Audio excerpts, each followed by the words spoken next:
to come. She's going to be preaching and continuing our series in Exodus, that God has truly made a way. I'm going to tell you the story and hope that later you will read Exodus 7 through 10, because it's quite a vast passage.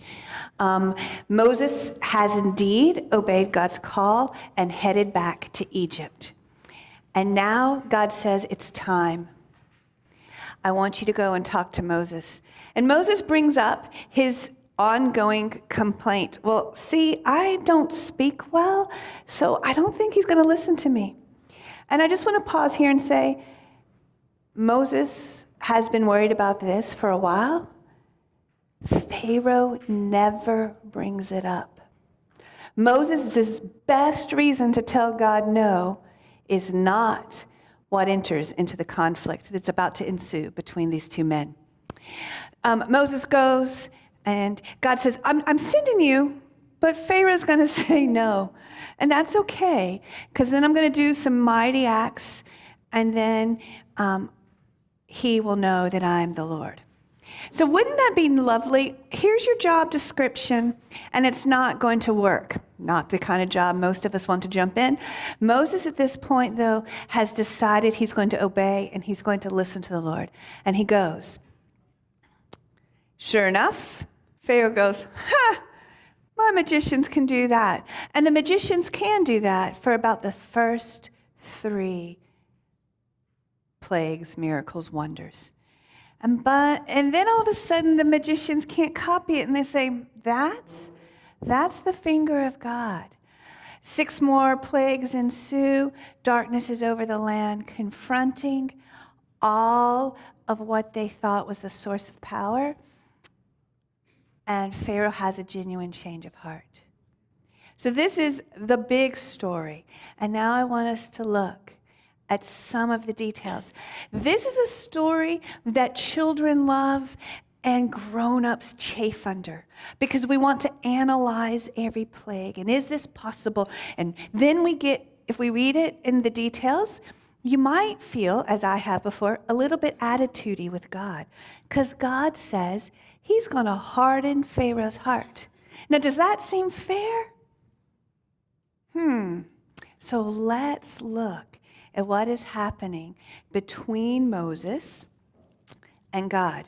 If you want, you can look in here on your sermon listening sheet at Exodus chapter 7. I'm just going to read Exodus 7, verses 1 through 7.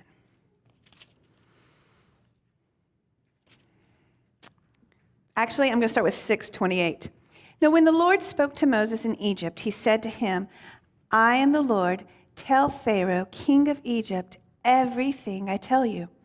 But Moses said to the Lord, since I speak with faltering lips, why would Pharaoh listen to me?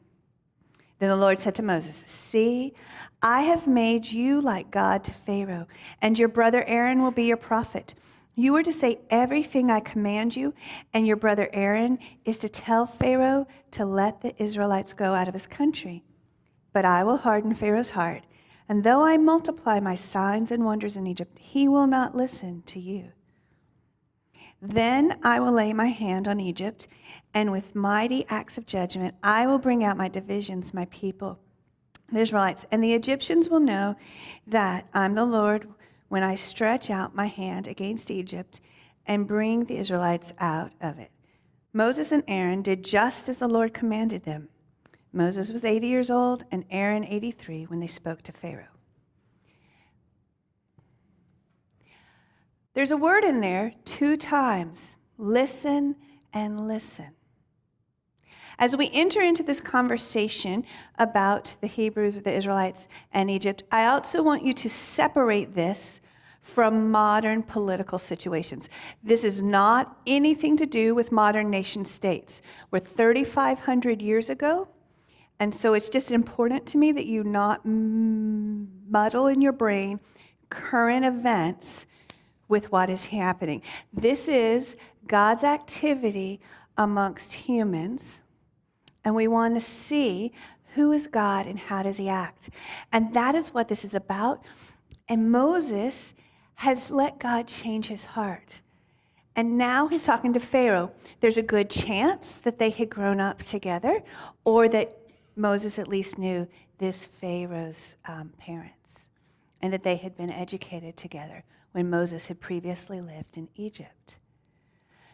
He goes in, and then this rod and staff. Do you remember at the burning bush, that rod turned into a snake? So God says, let's do it again.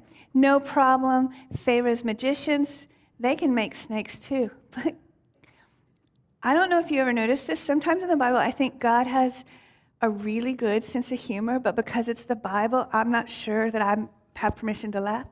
You know what Moses' snake did? It ate those other magician snakes. Now, isn't that cheeky? Like, they can do the same thing, but he's like, yeah, but I'm still more powerful. You're like, really? A snake's eating the snakes, and there they go. And then comes the next. And now the Nile River is this long and massive source of water. It's important. It's how they irrigate. It's one of the reasons development was naturally able to happen. And this water source turns to blood. Now, I'm just going to go here and say there's all kinds of cool and fascinating theories about the algae in the water that made it red.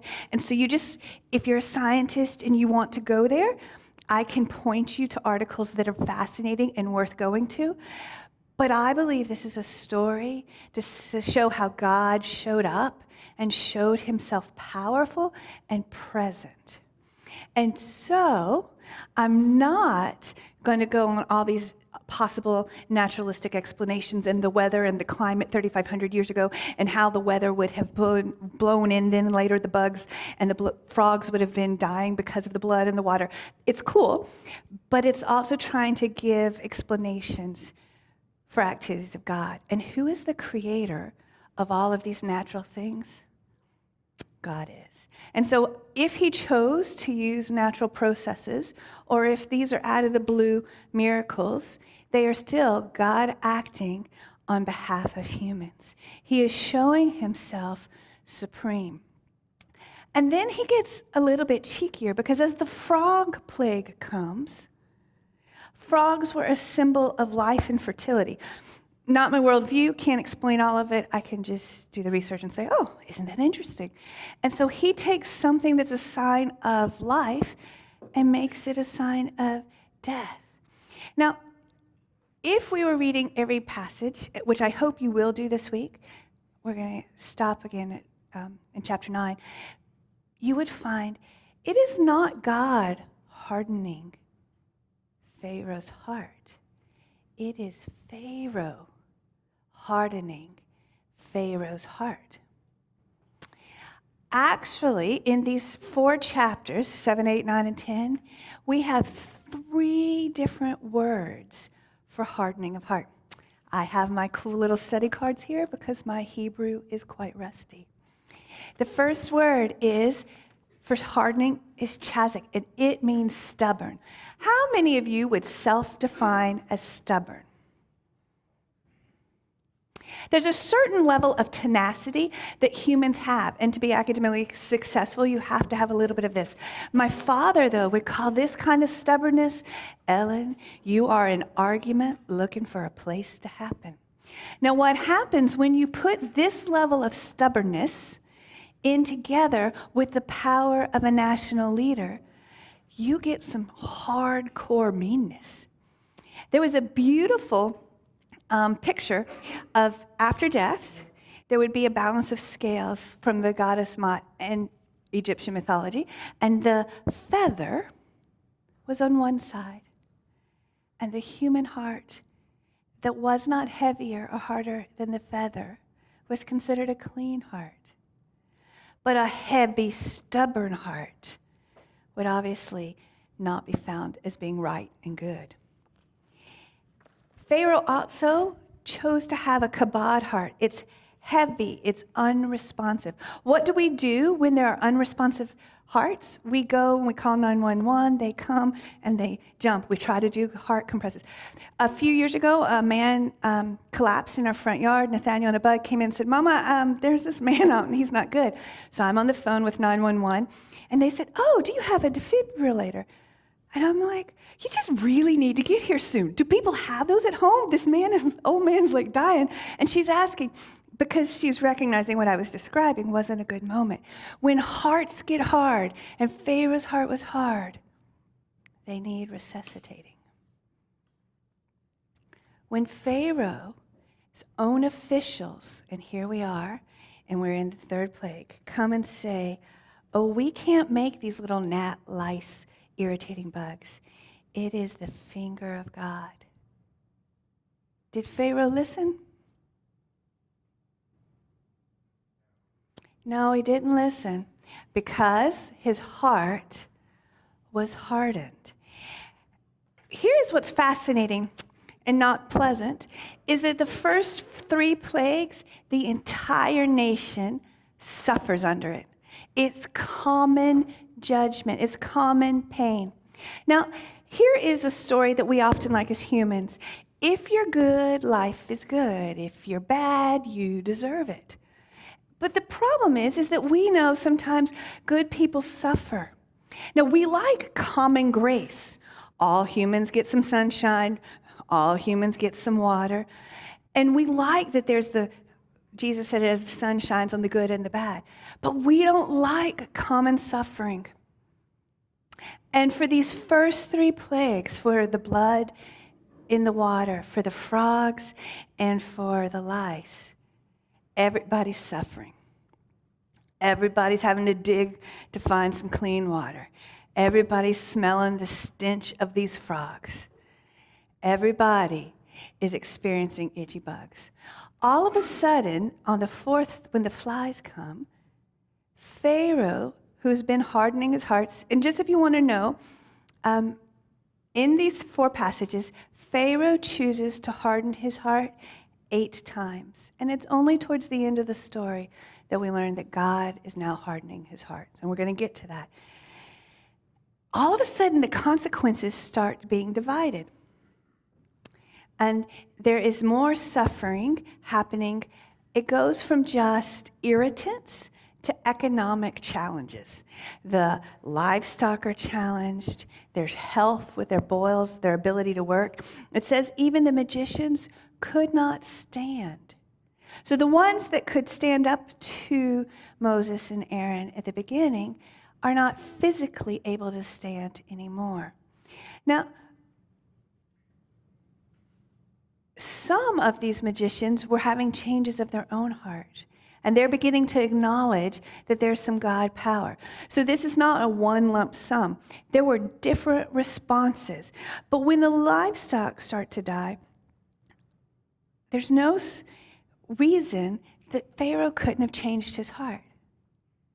Have you ever wondered what would happen if during these plagues, around number 4 or 5, when they said, that's the hand of God, or finger of God is what they say, what if Pharaoh changed his mind?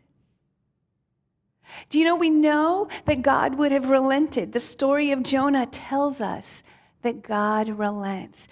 Jonah's like, I am not going to preach in Assyria because you are kind and you're going to change your heart. And so he goes, and he's the maddest preacher you have ever heard. And what happens? That king changes his heart.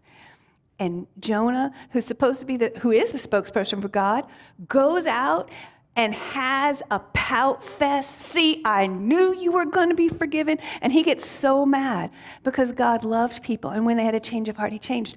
So Pharaoh could have led all of his people into a change of heart. But he chose to be stubborn.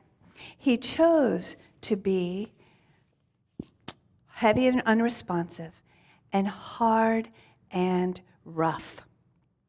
Few more plagues come. At this moment, Moses' hand or a staff is what's the symbol of this new plague is about to come. The hail came, the locust came, and then darkness.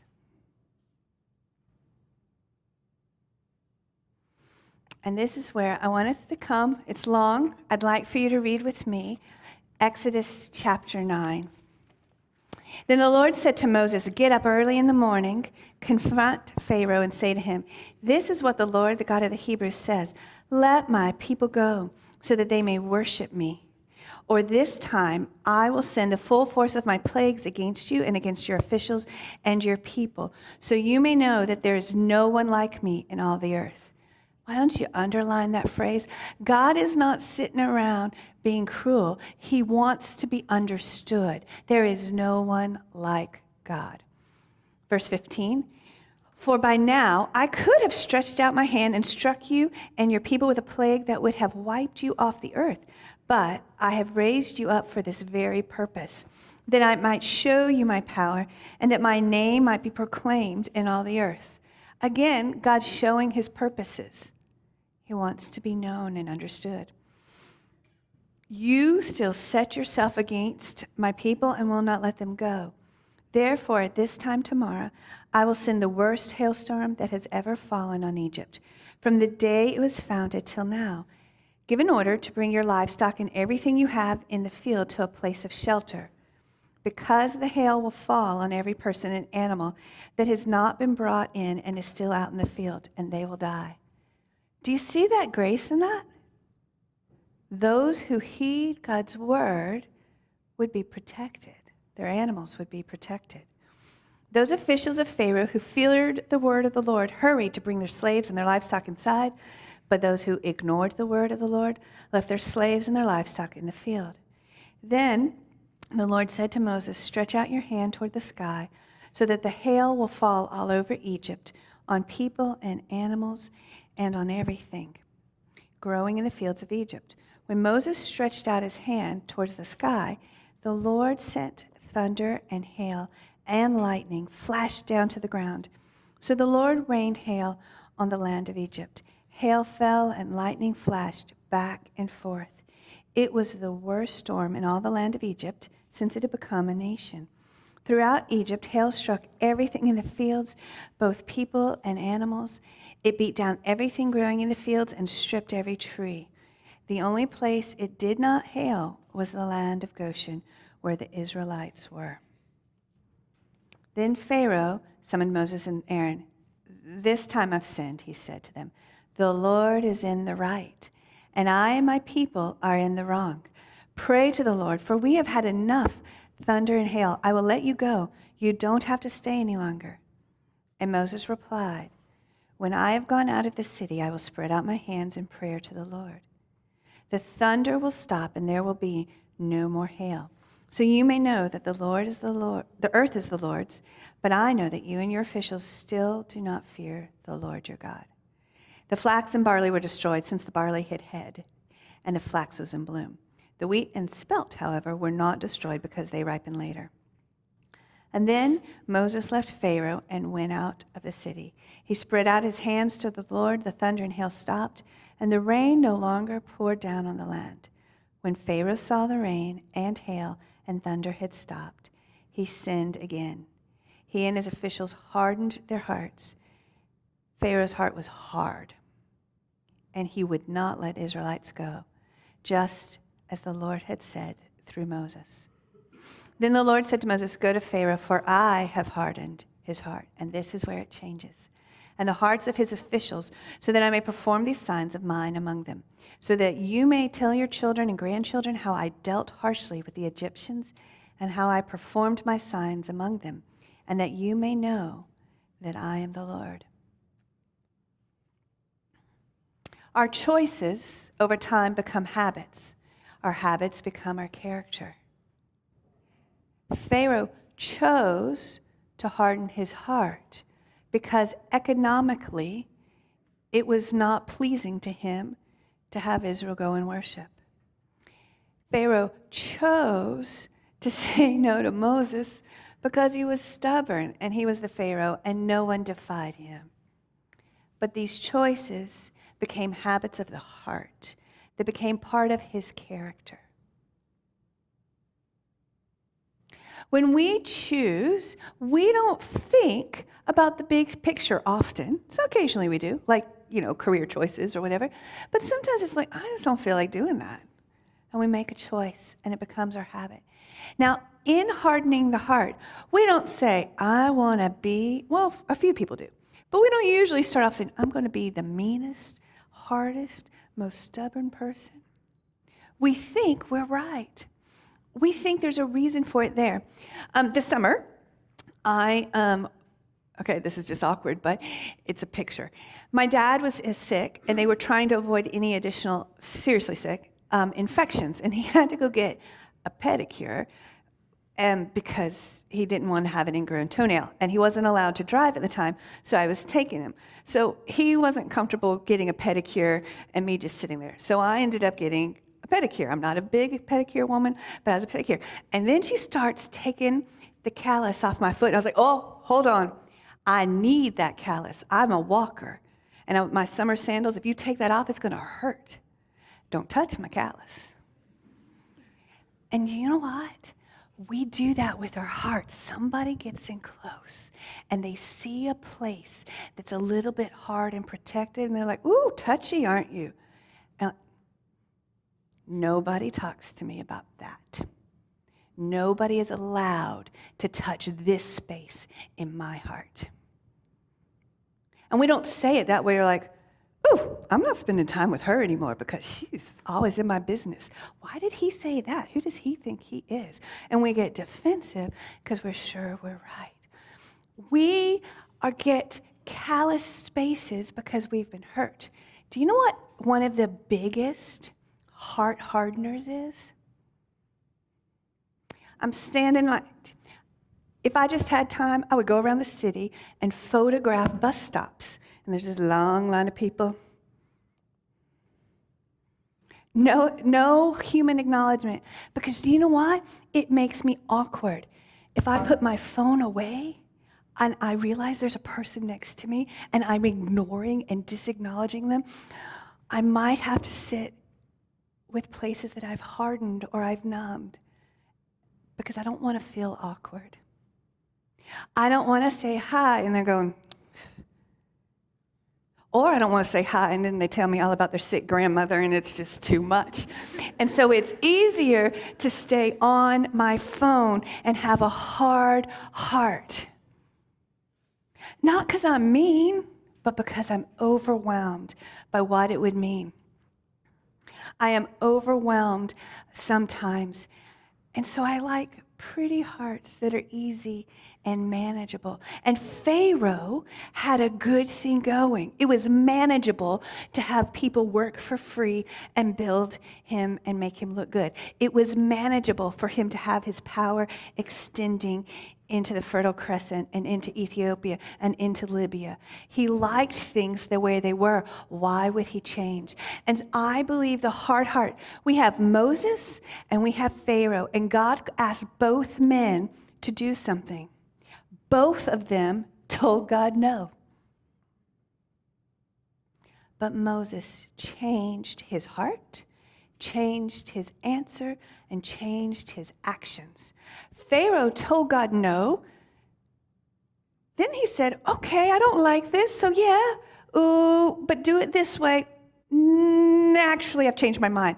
And Pharaoh was wishy-washy, and he was hardening his heart because it's not what he wanted. And when we look at this story, God says, I will be known. And then we get anxious because some of how God got known is there's some judgment in it. And we're not at ease with that part of God. Because do you know what? Pharaoh was, in our chapter 9, thinking that he was pretty hot. He was sort of like God's representative on earth. And that's what the morning, when Moses would stop him on the way to go to the water, that was part of it. When we got to the plague, very quickly that we did, of darkness, guess what? Pharaoh was a representative of Amun-Re, the god of sun. And God is confronting Pharaoh's sense of who he is on the earth, how he will relate. And Pharaoh hardened his heart. Have you ever hardened your heart and known it or seen someone else? In university, I had a friend. Actually, this friend was mine from grade 8 algebra. We sat together, had a brilliant mind. I can't remember why. We ate lunch together most of the time from the first 2 terms. We had 3 terms in my university. And for some reason, because he was not interested in Jesus. He was with me at some church thing. And they actually said, would you like to start your own friendship with God? I don't know. Physically, he started walking. And then he stopped. There's no doubt. His heart was touched, and then he stopped. I've probably only ever met one other human more intelligent than he. Brilliant mind.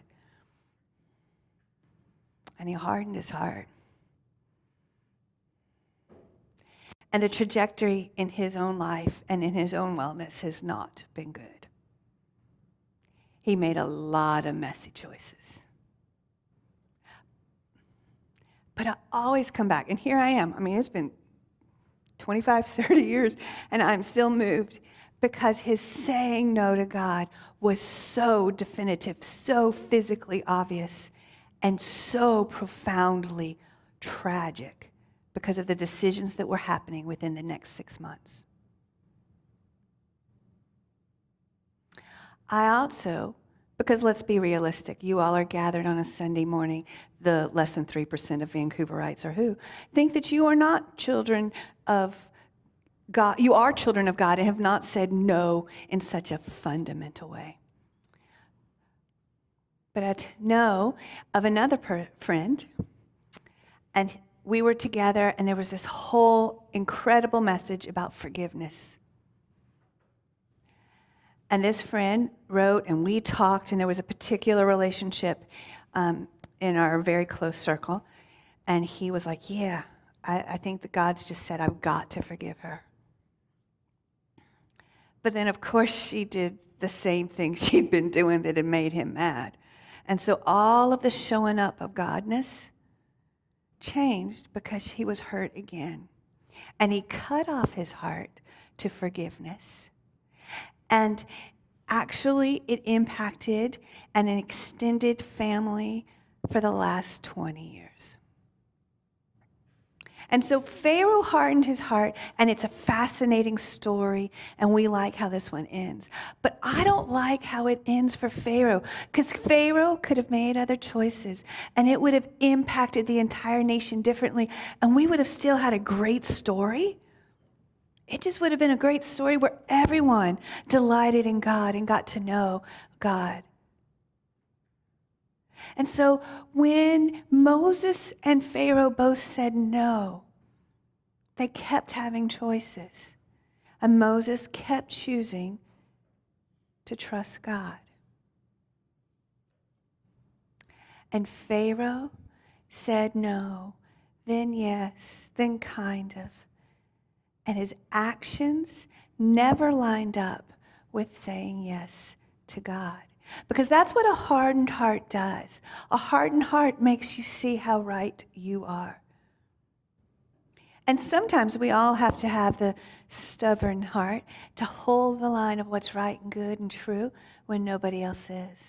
But there are times where we are being stubborn because it's a habit, it's a choice. It's a choice, it's a habit, it's character.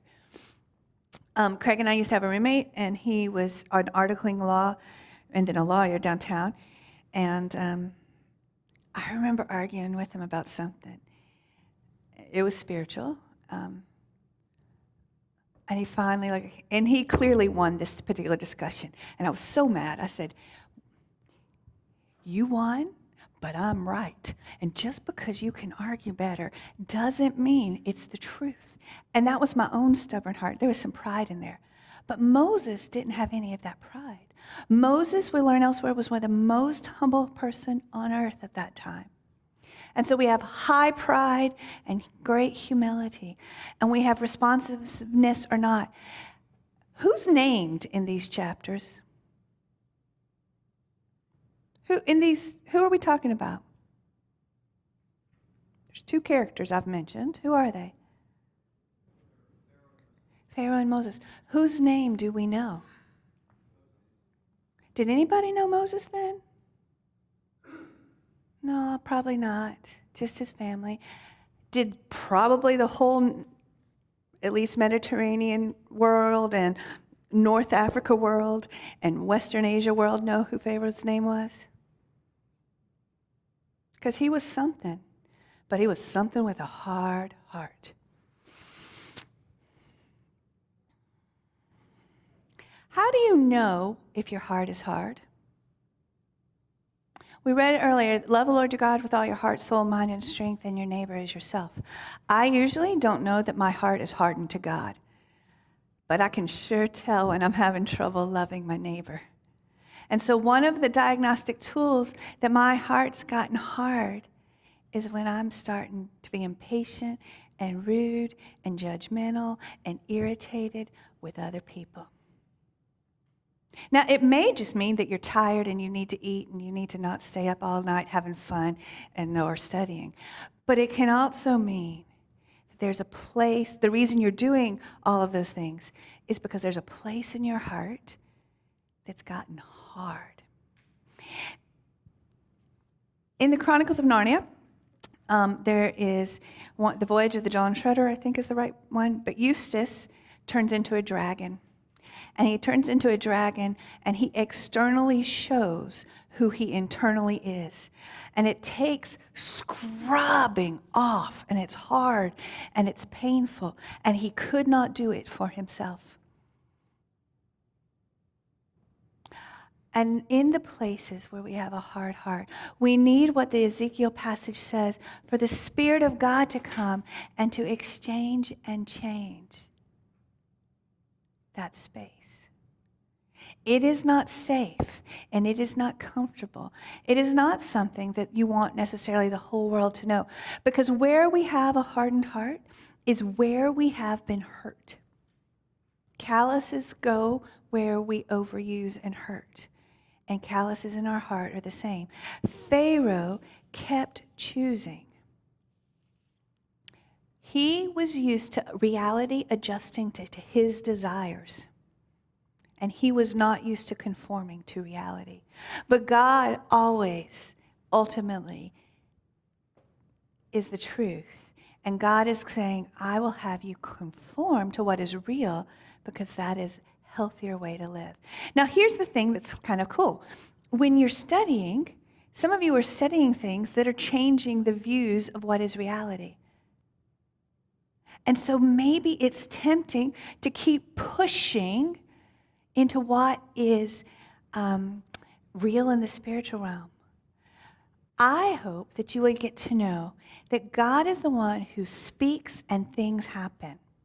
Here he spoke, and signs and wonders and plagues came. God spoke what Pharaoh was going to do, and it did. Moses asked Pharaoh, tell me the time, and God showed himself supreme over time, over Pharaoh's heart, over nations, over nature. All of this, God was supreme. And when he spoke, things happened. And when God ultimately spoke through the word, things happened. We have Jesus as the word. He has the light. And here is, how do you get a softened heart? You listen. When you go back and read Exodus 7 through 10, I want you to underline just every time, this is like English teacher-ish, but underline or circle every time listen is there. And it keeps telling us that Pharaoh would not listen. He will not listen to you, God warned Moses. And then we have in chapter 7, verse 22, he would not listen to Moses and Aaron, just as the Lord had said. Instead, he turned and went into his palace and did not take even this to heart. In chapter 8, verse 15, but when Pharaoh saw that there was relief, he hardened his heart and would not listen to Moses and Aaron, just as the Lord had said. 8:19. The magician said to Pharaoh, this is the finger of God. But Pharaoh's heart was hard, and he would not listen, just as the Lord had said. It keeps going. Pharaoh did not listen. So if you want to have a fleshy heart, start listening to the things of God.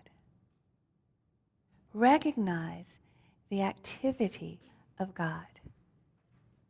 And then change what you're doing.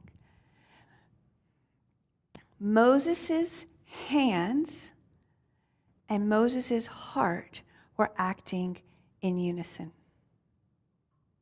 Have you ever done something and you're like, why am I doing that? I didn't mean to. Where there was a disconnect between what you thought and meant and what you actually did. Like, I mean to be loving and kind to my children. And I can be screaming and impatient. And it's not like I'm joyful about it. It's just reality. My youngest said, I wish I was older, because then you wouldn't scream at me. And I said, oh, sweetheart, we are an equal opportunity screaming house. They've just heard enough screaming that they know not to talk to me that way, like you just talked to me. And it wasn't a fine parenting moment. I mean, it's kind of funny now, but it wasn't to her little heart, or actually to mine, because I don't mean to be a screaming mama. But I'm sure not taking what was coming out of her mouth at that moment. And so we have this disconnect. And that's when we confess. We listen to God, and he says, keep control of your tongue. And I'm like, oh, Lord, I don't have control of my tongue. I'm so sorry. But help me also know how to teach this child, and help me know what to do with my own anger. Because, it's easier if I just hard my heart a little bit and say, well, that's what mamas do, and it could be a lot worse, because there's part of me that wants to say that. But when I go and talk to the Lord about it, I want a softer heart. And here is the thing. Pharaoh was willing to let them worship. But you know what happens with hardened hearts? Hardened hearts want to stifle worship. Who in your life? Is it work? Is it your school? Is it your friends? They don't care if you like God as long as it doesn't impact.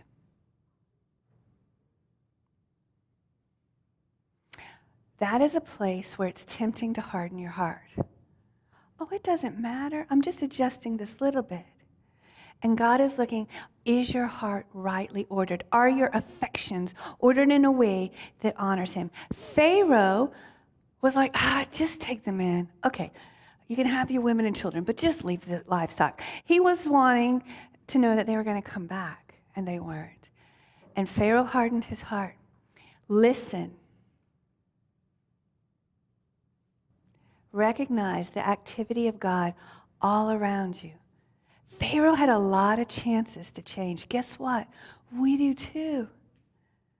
God's way patient. And he is showing you his love, his care, but also his power and his intentions of the right and pure and good way for things to happen. So listen to him. Recognize his activity and change what you're doing. When we say, Pharaoh said, "Ooh, pray for me." Doesn't that sound spiritual and good? But Pharaoh meant, pray for me so I get my way. And God is going to always get God's way because it is what is right and good. We're about to join together and sing about having a soft heart. I have up here a collection of pretty hearts, but they're all hard. And if you need a reminder this week to let the Lord soften your heart around a particular thing, these are up here for you to come and get one. I have one hard heart. I kept it home. And a friend gave me, it was a heart that was made when Craig and I were in the middle of 3 nations worth of bureaucracy in an important process. And the process made me not like humans so much for a little while. And a friend gave me this heart that was created by artisans in the country where my heart most was at that point. And so I kept that heart because I have to ask the Lord to keep softening my heart when people value bureaucracy over what's right and good. Let's pray. Lord, I pray that we would learn from Pharaoh and we would not be stubborn and we would not be unresponsive and we would not choose to harden our heart against you.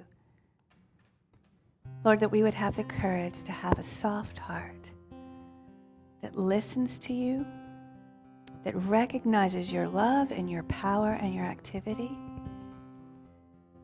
and then chooses to act in ways that you have called us to. We give you our hearts. In Jesus' name, amen.